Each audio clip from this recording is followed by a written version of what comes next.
Hello, another week, another series. This is my Selena series, originally made on TikTok, now on YouTube, just as good, and you don't have to scroll. And I am making original content specifically for YouTube. It's just taking me a while. I have a full-time job and I do TikTok on the side, so it's taking a little bit, but I promise it's coming. Please be patient. And if you like this video, please subscribe, like the video, and I will see you in the comments. And let's chat about Selena. Okay, so astrology. She's an Aries sun, she's a Sagittarius moon, and she's an Aquarius rising. Also, our dear friend Selena Gomez was named after her, which is a fun fact. Also, disclaimer, Selena is Mexican and she sang a lot of songs in Spanish, therefore there will be a lot of Spanish words in this series, which I'm going to translate, but which I'm also going to try to pronounce correctly. So bear with me if I'm pausing before I say things in Spanish because I'm really trying hard, and please don't roast me. Alright, so here's little baby Selena. She was born in 1971 in Corpus, but they immediately moved to Lake Jackson, it seems. So she grew up in Lake Jackson, Texas at first. Her dad, Abraham, actually had a band in the 50s and 60s called Los Dinos. They're a Tejano group and they sang rock music and traditional Mexican music, but they never made it big, mostly because people were really racist.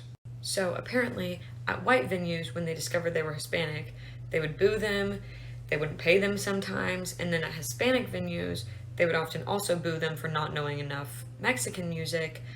So they were really between a rock and a hard place there, not really accepted by either community, and so ultimately the band came to a close. Selena also had two older siblings, Suzette, who's right there, and Abraham III, who they called AB. And how Selena got her name is actually kind of interesting. They were in the hospital, and they had expected to have a boy, but they ended up having a girl. Next to them, also in the room, was another mother who had just had a boy, but was expecting to have a girl, and she had chosen the name Selena. So, since that name was up for grabs, the mother gave them permission, and they named their kid Selena. And actually, Selena's first language was English, even though she made her name in Tejano music and is widely renowned for that, but we'll get to that later, because she obviously learned Spanish. Another interesting fact about their family is that they're Jehovah's Witnesses, which I did not know and I find very interesting. They don't talk about it a lot, so I'm not sure how big of a part of their life it was, but just interesting to know. So Selena went to elementary school in Lake Jackson. Here she is, rocking the bowl cut.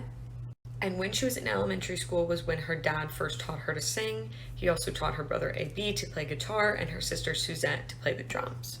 And Suzette actually was not a fan of the drumming at first. She didn't want to be a drummer because she felt like it was too masculine, but turns out that instruments have no gender and she did fantastic at it. So her dad had them form a band with Selena as the singer, Suzette on drums, and AB on guitar, and he was intense about this. Remember Tiger Moms? He was a tiger dad, but for a band. And of course, he would eventually become their manager. He had them constantly playing music, practicing, listening to music, just absorbing themselves in it completely. And of course, they all loved music, and he really saw star power in Selena specifically. In 1980, Selena's dad decided to open a restaurant. This is still on Lake Jackson. It was called Papagayos, and her siblings performed there under their name Southern Pearl. But unfortunately, after just a year, Papagayos actually went under. There was a recession going on, so after the restaurant went under, they were on food stamps, they were struggling to make ends meet, and her father was extremely ashamed of this, actually. He was a very proud man. I think that really comes through in the Netflix series, honestly. So, also in 1981, when Selena was 11, they packed up and moved to Corpus Christi because they did have family there, and they lived with her uncle, and they actually all stayed, all 5 of them, in one bedroom in her uncle's house. And even though they weren't doing well, her dad still prioritized their band and their musical endeavors 110%. He made them a trailer, they used peach cans for stage lights, and they started playing weddings, fairs, parties, anything they could get their hands on. Unfortunately, the band wasn't doing that well either, and their dad obviously noticed that, and noticed that the bands that were doing well were singing in Spanish. So then her dad started teaching her songs in Spanish. And actually, music is a great way to learn a new language, and that is how Selena learned how to speak Spanish. But of course, at first, it was only singing, it wasn't conversational. They also changed their name to Selena y los Dinos, which Los Dinos was obviously from her dad's old band, and then Selena is the Selena part, and it means Selena and the guys. And this name change was also very important in making sure that they were known as a Tejano band. So in 1984, when Selena is 13, she is connected with Freddie, the label in Corpus Christi. They're well known for doing Spanish recordings, and she releases Mis Primeras Grabaciones, which is my first recordings. And even though that record didn't take off, they were still working super hard to make Selena y los Dinos big. And in 8th grade, again 1984, she stopped going to school entirely. At this point, they were just touring all the time, so she physically just couldn't be in school most of the time. But they got quite a bit of pushback on that decision, and the teachers at her school that she'd been going to were really pissed when they found out that her parents were pulling her out of school to continue to tour and work on music. And one of them even threatened to report them to the Board of Education. They didn't like that she rarely went to school, and when she did go to school, she was super tired, and they honestly just didn't think that she should be dropping out that early. Of course, she wasn't actually dropping out for good, because that would be illegal. She did do online courses through the American School in Chicago. But in response to the teachers saying that she shouldn't be able to drop out of in-person school that early, her dad basically told them to shove off. And that next year, in 1985, Selena was on the Johnny Canales show for the first time. Unfortunately, all of the pictures of it are just way too blurry, but feel free to look them up. But she was really young. That wasn't the issue, though. The issue was that she could not speak Spanish conversationally at that point, and they kind of made fun of her for it.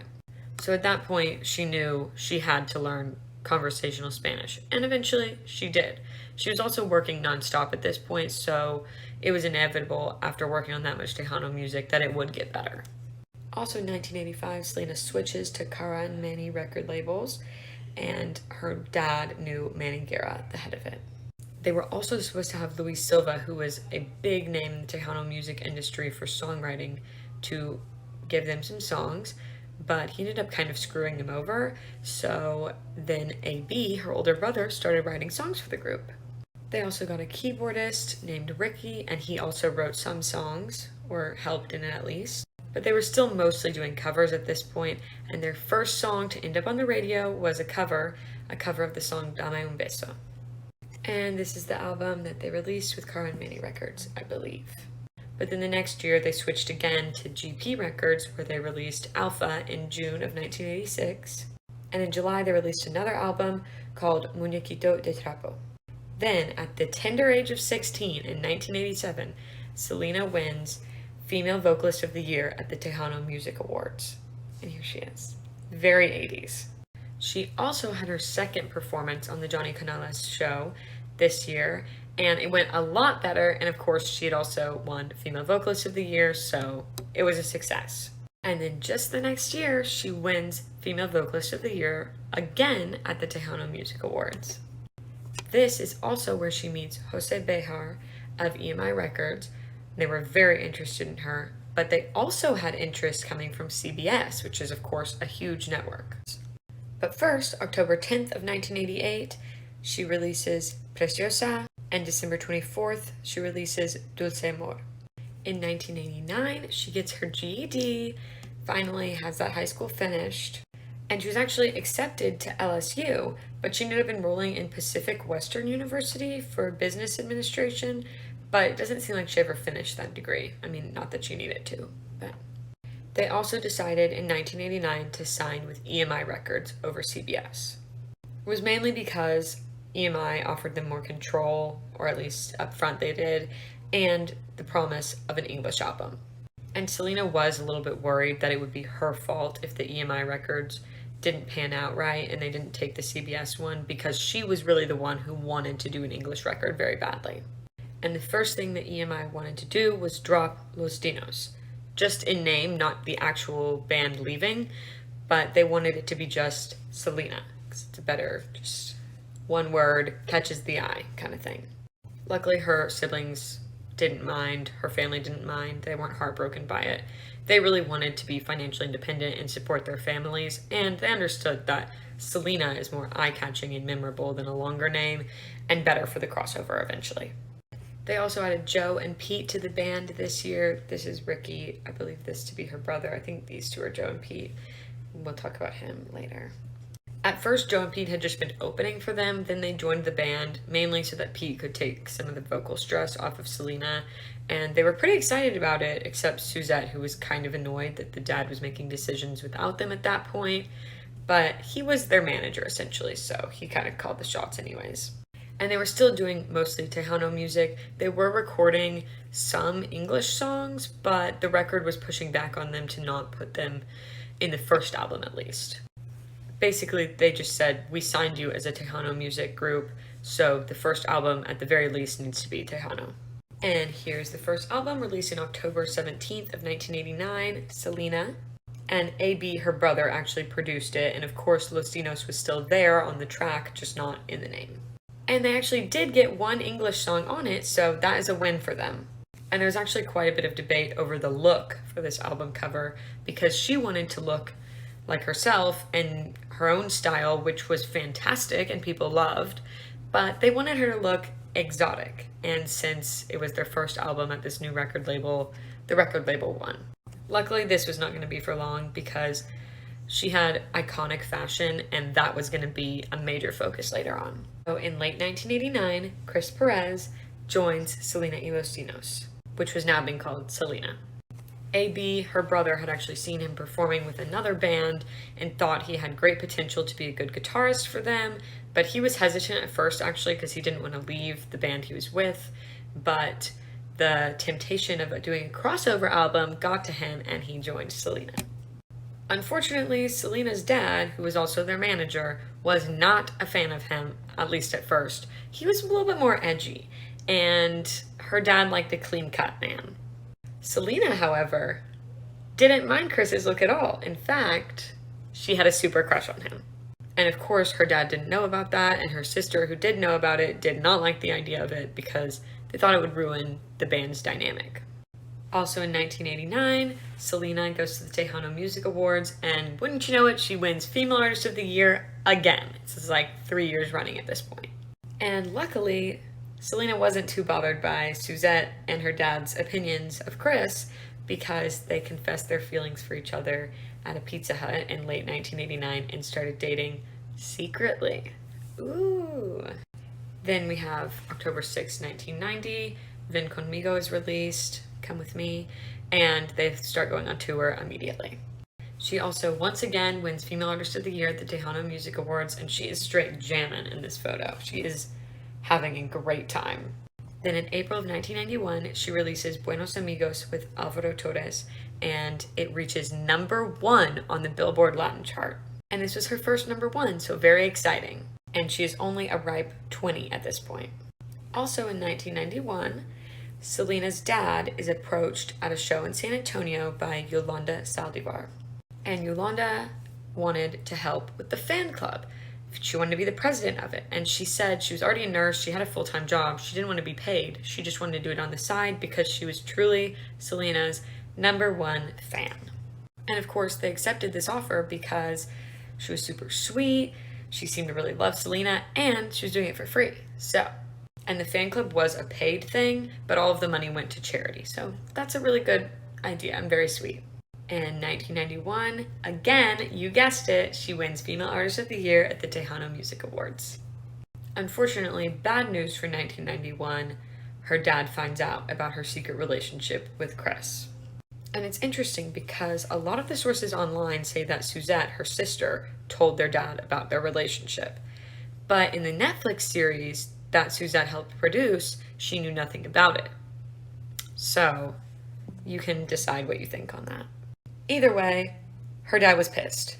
So when Selena's dad found out that her and Chris had been secretly dating, he was livid and he kicked Chris out of the band. He really thought that dating Chris would destroy her career, that he would eventually get her to stop singing and end her career. She'd get married and have kids, and that would be the end of everything they had worked for. So they were apart for a while, but then A.B., her brother, got permission to hire him back on because they just couldn't find another guitarist like him.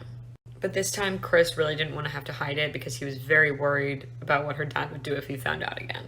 Selena reached a breaking point though. She did not want to hide her relationship.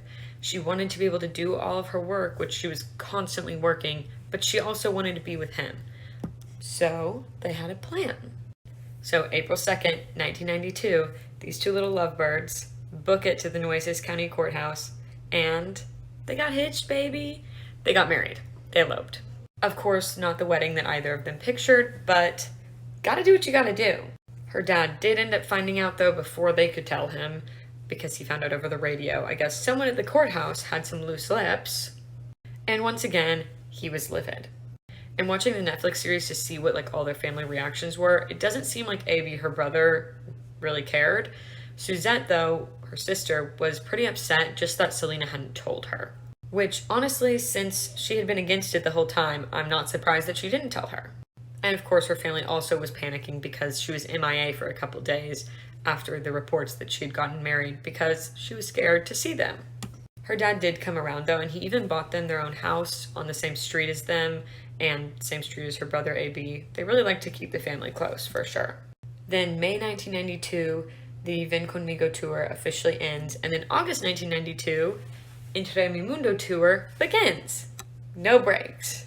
And her dad was pretty insistent that on this tour they keep the marriage quiet. I mean, obviously it wasn't a huge secret because it had been on the radio, at least in some places, but he just wanted to keep some mystery, I guess, so he didn't want them to announce it. And then 1992 Tejano Music Awards, she wins Female Artist of the Year. She just owns that category at this point. So in December of 1992, as part of their tour, they go on the Veronica Castro show. And Veronica Castro had become famous for doing a lot of telenovelas in Mexico. And she saw that Selena and Chris had a little bit of chemistry, husband and wife chemistry, but she doesn't know that. And she wanted the tea. So she asked Selena if she had a boyfriend, and Selena gestured to the crowd and said, "There they are, it's all my fans." What a smart media-trained cookie. But she was gonna let it slip. So here's Selena in 1993 at the Tejano Music Awards, where she won Female Artist of the Year. And that was no surprise, but what was a surprise was what she said in her thank you speech. So she thanks a long list of people, as we all would, and then at the end, she says thank you to her husband. And immediately the crowd started booing because, you know, they're jealous. She was great on the spot though, like all the time. And she said, "Hey, wait a second. If it was you that I was married to, you wouldn't be booing." Which, fantastic point. And of course, everyone laughed, loved her, and she didn't have to keep her marriage from her fans anymore. Yay! Selena's fan club also is thriving at this point. Yolanda Saldivar is working on it from San Antonio, and they have over 1,500 members. But down in Corpus, Selena's dad had turned their uncle's old garage into a recording studio and production company for them, Quintanilla Productions, or Q Productions. Selena also had a great idea though. She wanted to start her own salon and boutique. And even though they all knew that she loved fashion, nobody was really supportive of her at first in this endeavor. They thought that she just needed to put her music career first and continue building it. But she was like, I already win Female Artist of the Year every year. And because she was the breadwinner, eventually she got what she wanted. It was also helpful that Yolanda Saldivar, who was the president of the fan club, was going to help her with this. Because Yolanda had already done so good with the fan club, they decided she would be the perfect person, and so she would help with contractors, vendors, all that kind of stuff. Basically, she was handling all the mundane tasks so that Selena could just be the creative force, which was what she shined at. This also, though, gave Yolanda a lot of control because she was in contact with everybody about the boutique who was a part of the boutique, selling things, anything, and she was in charge of all the merch because of the fan club, and she was in charge of the bank accounts. But we're not there yet. So April 2nd, 1993, Selena and Chris decide to have a formal wedding ceremony at the Omni in Corpus Christi. And of course, this was on the 1-year anniversary of them getting hitched at the county courthouse. And fun fact, I've actually stayed at the Omni in Corpus, so I feel quite cool right now. Of course, their relationship was not all just rainbows and sparkles. It was difficult like any marriage. And Chris said that they even considered divorce a few times just because, you know, they worked together, they lived together, they're constantly with each other. That can get tough.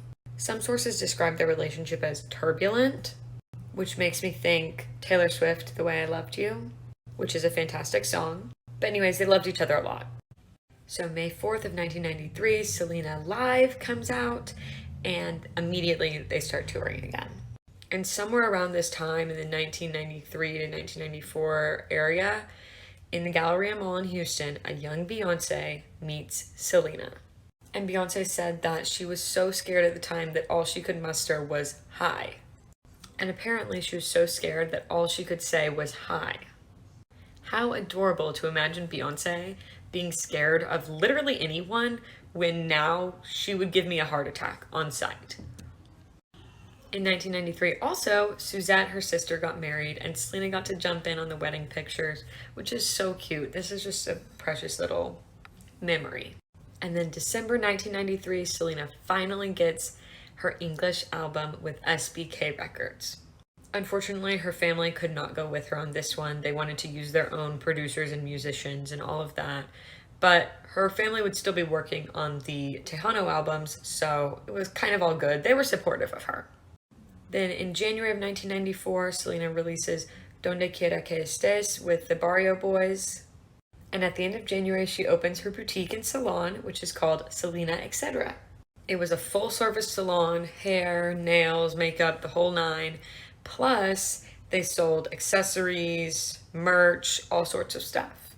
And Yolanda Saldivar, who was president of the fan club, became the manager since she had helped her to create the boutique. She was already selling merch through the fan club, so it was just perfect.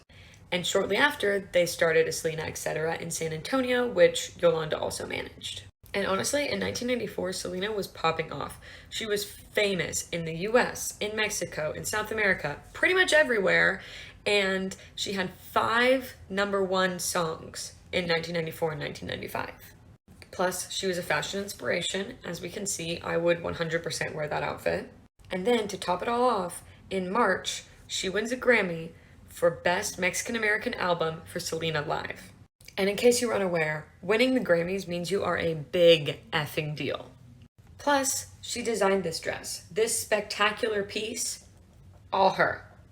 Also in March, she releases Amor Prohibido, which becomes the top-selling Latin album of the year, and wins the Album of the Year for the Tejano Music Awards. And of course, she immediately begins touring for this album as well. And she also got to do a collection for Selena Etc. with Martin Gomez, who was a fashion designer. Unfortunately, the manager of the store, Yolanda, was not a big fan of Martin. She felt like Martin was just too needy on Selena. I think she just wanted more control of the boutique, and him designing was not that. And the feelings of dislike were very mutual. Okay, that was part 1. Part 2 is already up. Please go watch and leave a like there, comments there, all of that good stuff. Thank you for watching this one.